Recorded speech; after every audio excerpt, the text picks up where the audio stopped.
పలకరించాలంటే జైరాంజీకి, వీడ్కోలు పలకాలంటే రామ్ రామ్, ఆశ్చర్యానికి అయ్యో రామ, ఆక్రోశానికి రామ రామ, ఆనందం పెళ్ళుబికితే జై శ్రీరామ్, ఆకలేస్తే అన్నమో రామచంద్ర.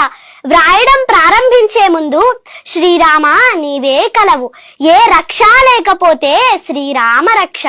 అందమైన వాళ్ళు రామ చక్కని వాళ్ళు. రాజు ఎలా ఉండాలంటే రాజారాం, భర్త ఎలా ఉండాలంటే సీతారాం, కొడుకు ఎలా ఉండాలంటే దశరథరాం, అన్న ఎలా ఉండాలంటే సౌమిత్రిరాం, స్నేహితుడెలా ఉండాలంటే మారుతిరాం, పాలకుడికి పర్యాయ పదం అయోధ్యారాం, వీరుడెలా ఉండాలంటే కోదండరాం, పోషకుడెలా ఉండాలంటే కారుణ్యరాం, కష్టాల్లోనూ ఆనందంగా ఎలా ఉండాలంటే ఆనందరాం. అవును, అంతా రామమయ.